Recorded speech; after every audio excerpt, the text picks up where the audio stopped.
Olá, meus queridos, meu nome é Cristiano de Souza, sou professor aqui na instituição.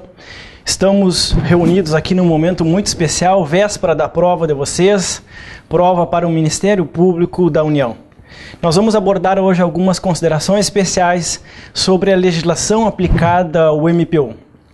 A primeira observação que eu faço para vocês é quanto ao parâmetro que pode ocorrer durante a prova CESP. Se a prova CESP abordar a questão com um parâmetro constitucional, nós temos que olhar diretamente para o artigo 127, 128, 129, 130 e 130A da Constituição. Se ela pedir conforme a Lei Complementar 75, nós temos que olhar exatamente como a Lei Complementar diz. Por que dessa observação? Porque existe algumas situações entre a Lei Complementar e a Constituição Federal em que um detalhezinho pode tornar a questão certo ou errado. E aí fica muito difícil de recorrer conforme a banca CESP já vem dado o indeferimento e outros recursos para outros tipos de concurso. O primeiro assunto de hoje, então, são os princípios institucionais para o Ministério Público. Lembrando que dentro da Constituição, ela trata o Ministério Público como um todo, sendo o Ministério Público da União e o Ministério Público dos Estados. O que importa para nós aqui hoje é o Ministério Público da União. Mas lá na Constituição, quando fala sobre os princípios institucionais, nós temos que cuidar três grandes princípios. O princípio que nós temos da unidade, o princípio da indivisibilidade e o princípio da independência funcional. O princípio da unidade diz que esse princípio diz que o Ministério Público ele é um ente como um todo. Ou seja, ele é uno nas suas funções. Tanto é que depois ele terá função institucional em todo o território nacional, sendo uno. Não importa se é o federal, o Ministério Público da União, ou se é o estadual. Pelo nosso segundo princípio, o princípio da indivisibilidade, significa dizer que os seus membros não se vinculam aos processos. Se um procurador ou um promotor for substituído por outro, for transferido, o outro vai assumir exatamente de onde parou. Ou seja, o princípio da indivisibilidade, o Ministério Público ele não se divide. E por fim, o princípio da independência funcional, ou seja, na função jurisdicional, o representante do Ministério Público é independente. Ele não fica submetido à hierarquia do seu chefe naquilo que ele deve pensar ou não sobre determinado caso. Não podemos confundir independência funcional no ato de pensar jurídico com a independência administrativa. Administrativamente, o procurador e o promotor são subordinados na sua hierarquia, mas apenas administrativo. No âmbito jurídico, na hora de manifestar-se num processo, ele é totalmente independente. Cuidado com esses três princípios, porque a banca CESP vem abordando cada princípio em algumas provas. Inclusive, em 2013, já foi cobrado pela própria banca CESP, num concurso, um desses princípios constitucionais. Tá certo? Então fica aí a lembrança para vocês dos três grandes princípios, e desses três grandes princípios, então, eu posso extrair, ou melhor dizendo, inferir dois outros grandes princípios. O princípio, então, do promotor natural, uma questão que o Supremo aí vem tecnicamente decidindo desde a época das células embrionárias, e também o princípio da autonomia administrativa e financeira. Tá certo? Então fica a dica para vocês, questão de princípios institucionais. A segunda observação que nós temos que fazer é a questão das funções institucionais, conforme eu já mencionei no início. Por quê? Lá no artigo 129 da Constituição, traz a função institucional do Ministério Público. No entanto, na Lei Complementar número 75/93, no seu artigo 5º, também traz as funções institucionais do Ministério Público da União. Lembrando a vocês que o rol do artigo 5º da Lei Complementar 75 é muito maior do que o rol que nós temos no artigo 129.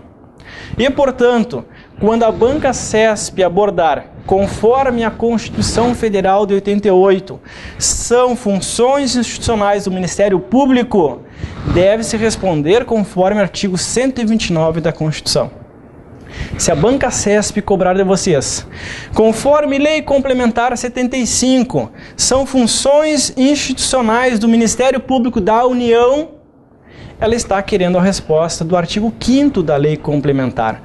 Então, muito cuidado, vamos dar uma revisada nesses dois grandes artigos. O nosso pessoal que já foi nosso aluno tem esse material separado numa tabelinha que eu fiz para vocês.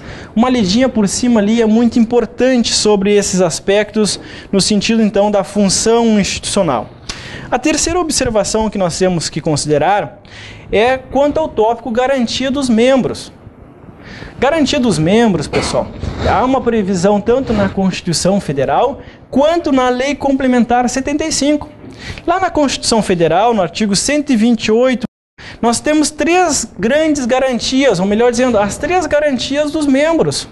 A primeira garantia, então, da vitaliciedade após 2 anos de exercício. Segunda garantia, da inamovibilidade. Mas não é uma garantia absoluta, porque salvo nos casos ou os motivos de interesse público mediante decisão do órgão colegiado, poderá então ser removido esse membro. E a terceira garantia, a irredutibilidade dos subsídios fixados na forma da Constituição. Lembrando a vocês que lá no artigo 17 da Lei Complementar traz apenas 2 garantias. A garantia da vitaliciedade e a garantia da inamovibilidade. Então, muito cuidado.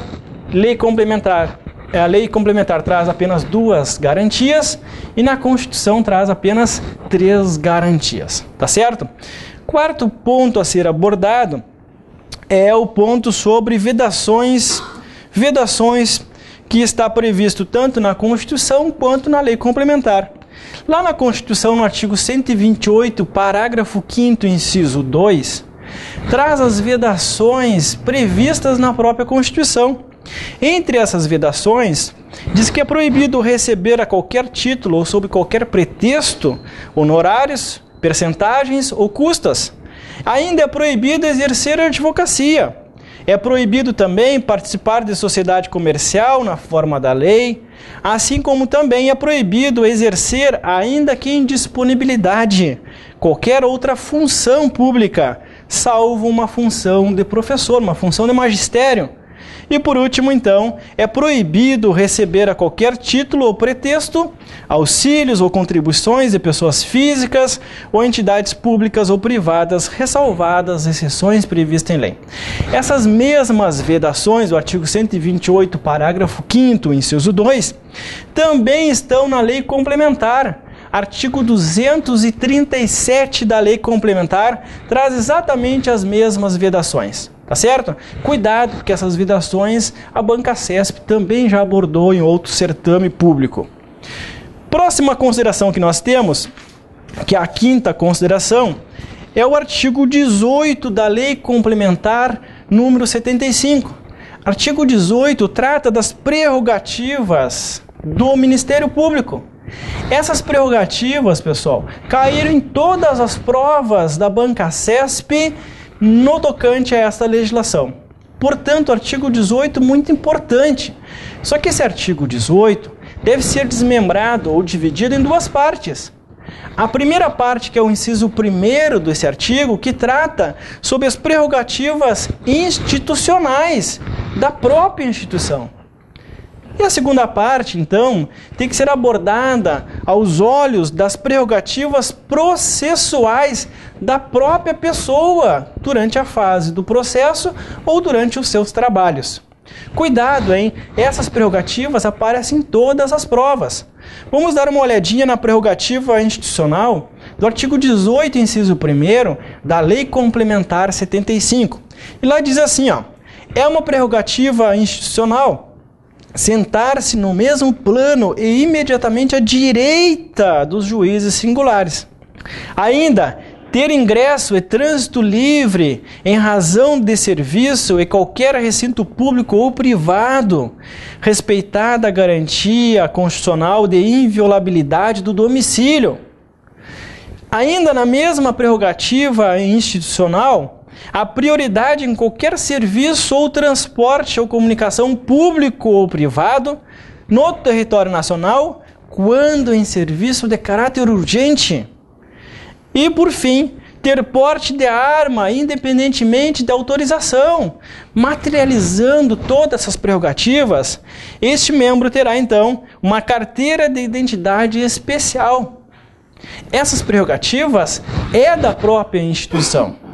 Agora, cuidado, porque nós temos as prerrogativas processuais do artigo 18, inciso 2, na qual o Procurador-Geral da República poderá ser processado e julgado nos crimes comuns pelo Supremo Tribunal Federal e pelo Senado Federal nos crimes de responsabilidade. Mas somente o PGR, pessoal, o chefão, somente o PGR. Porque no inciso 2, a linha B, os membros do Ministério Público da União que oficiem perante tribunais ser processado e julgado nos crimes comuns e também nos crimes de responsabilidade pelo STJ. Então, o primeiro foro por prerrogativo de função é o PGR no Supremo Tribunal Federal. E o segundo foro por prerrogativo de função, então, vai ocorrer no STJ. Ainda, como prerrogativa do processo processual dos membros do Ministério Público da União que oficiem perante juízes de primeira instância, ser processado e julgado nos crimes comuns e também nos crimes de responsabilidade pelos tribunais regionais e federais, ressalvada a competência da Justiça Eleitoral. Tá certo? Para finalizar, não poderá ser preso, ou detido, ou somente por ordem escrita do tribunal, ainda ou em razão de flagrante de crime inafiançável, caso em que a autoridade fará imediata comunicação àquele tribunal ou Procurador-Geral da República. Então, cuidado! A questão dele não ser preso não é uma questão absoluta. Há possibilidade, se numa situação muito especial, dele ser preso, principalmente numa situação em flagrante, e isso deve ser comunicado, pessoal, ao Procurador-Geral da República. Ser recolhido a uma prisão especial, uma sala de Estado Maior, não ser indiciado em inquérito policial, olha só, não ser indiciado em inquérito policial, ser ouvido como testemunha em dia e hora marcado e receber intimações pessoalmente nos autos em qualquer processo ou grau de jurisdição.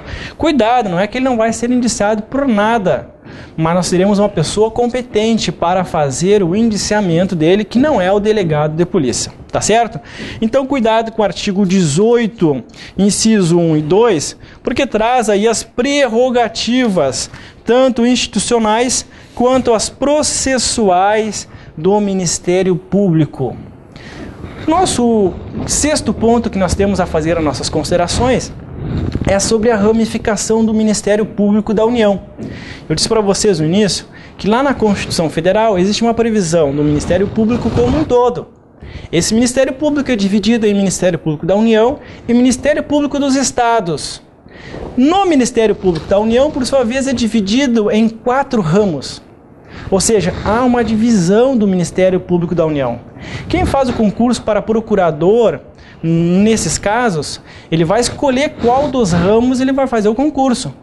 No caso do MPF, Procurador da República. No caso do MPT, do Ministério Público do Trabalho, ou então no Ministério Público Militar, ou então no Ministério Público do DF.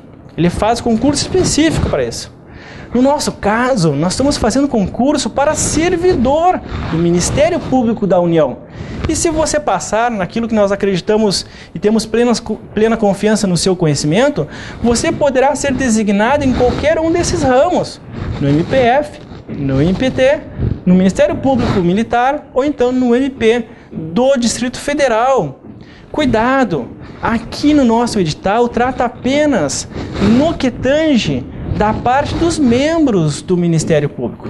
E por isso nós vamos dividir essa organização do Ministério Público da União entre o MPF, o Ministério Público do Trabalho, o Ministério Público Militar e o Ministério Público do DF.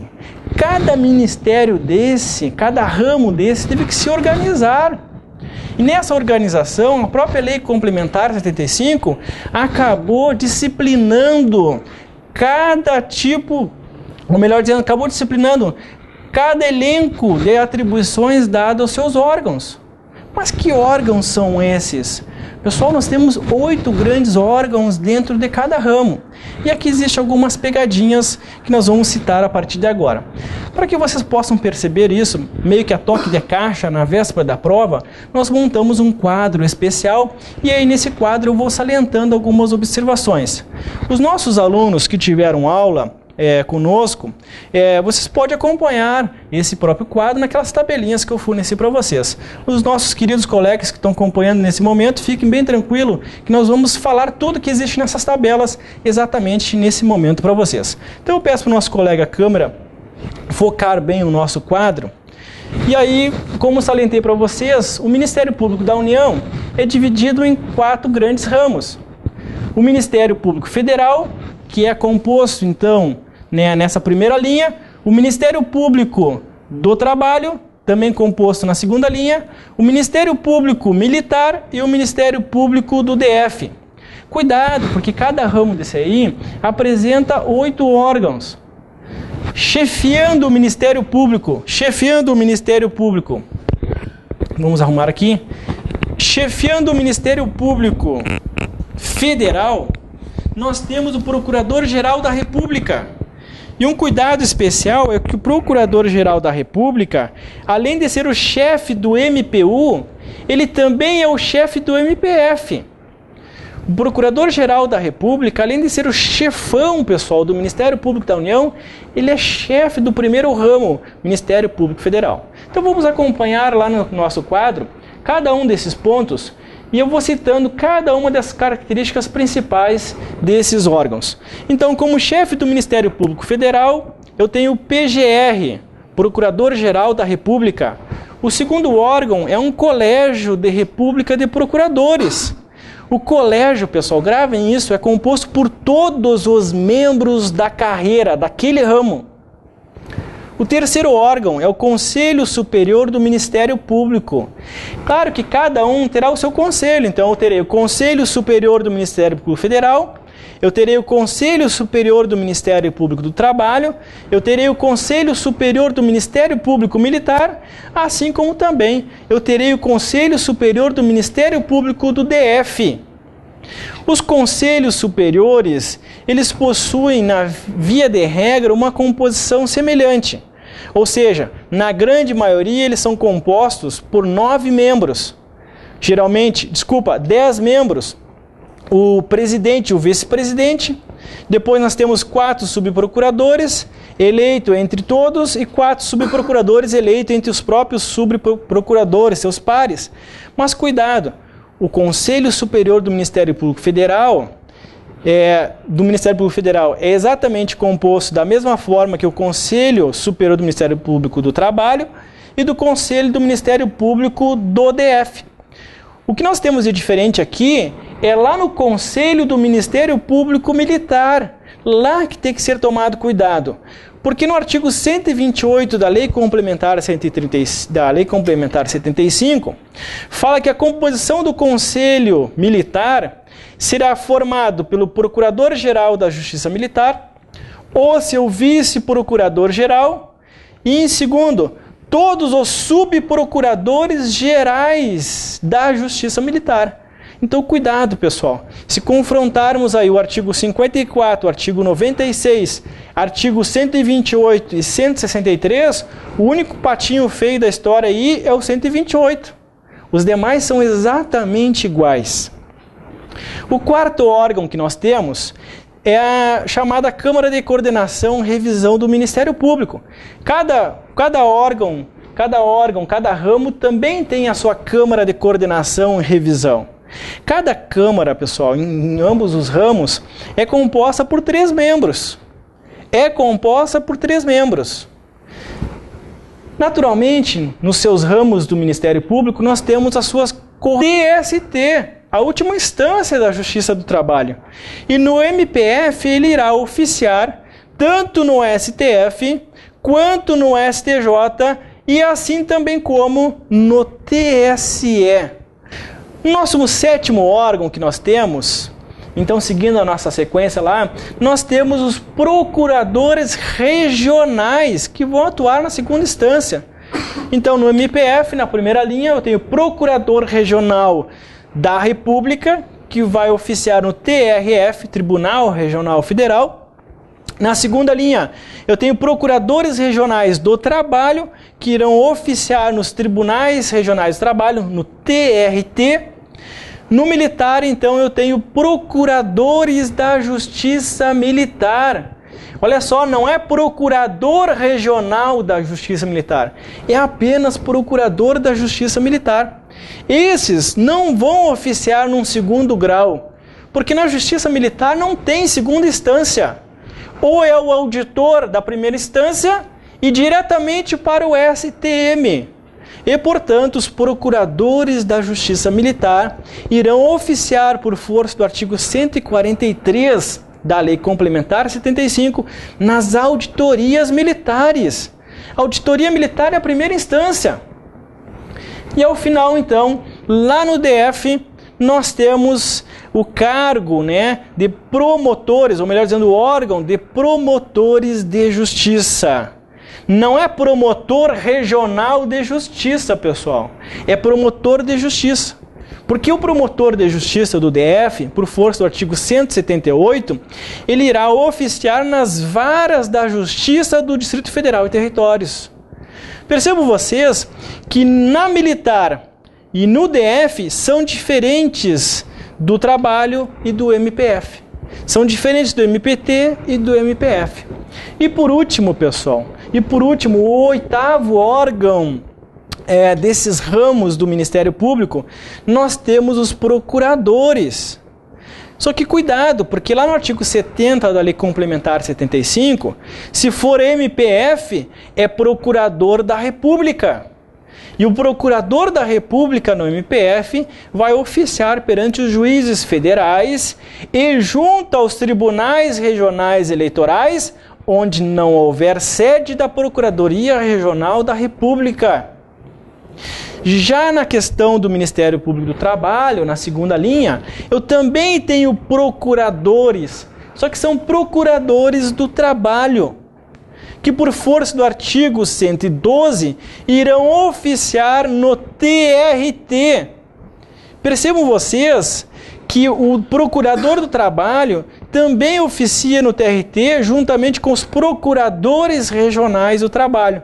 Ou seja, aí nós temos o artigo 110 da Lei Complementar 75 combinado com o artigo 112. Olha que interessante o artigo 112 da Lei Complementar. Os procuradores do trabalho serão designados para funcionar junto ao TRT e na forma da lei processual nos litígios trabalhistas que envolvam especialmente interesses de menores incapazes. Vamos para as duas últimas linhas. Eu tenho então o promotores de justiça militar do Ministério Público Militar no artigo 145, que trata da função desses promotores nas auditorias, juntamente com os promotores, juntamente com os procuradores da Justiça Militar. E por fim, pessoal, aqui existe uma grande preocupação no último cargo do DF. É o único cargo que existe com esse nome, chamado Promotores de Justiça Adjuntos. A única vez que aparece o termo adjunto é no ramo Ministério Público do Trabalho, do Ministério Público do Distrito Federal e Território, tá? Cuidado, porque os promotores de justiça adjunto vão oficiar nas varas da Justiça do Distrito Federal e Territórios, juntamente com os promotores de justiça, conforme artigo 178 e 179 da Lei Complementar 75. Vamos retomar a imagem aqui para mim e vamos fazer nossas conclusões finais a respeito desse assunto.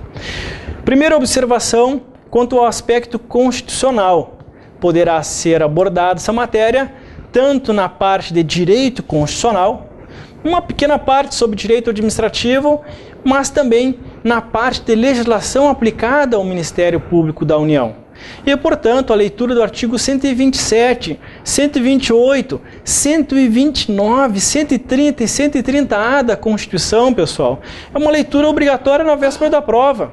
Ou seja, ler e reler esses artigos é fundamental. Eu posso garantir para vocês que no mínimo 4 questões que irão permear sobre esse assunto estarão na prova no próximo final de semana.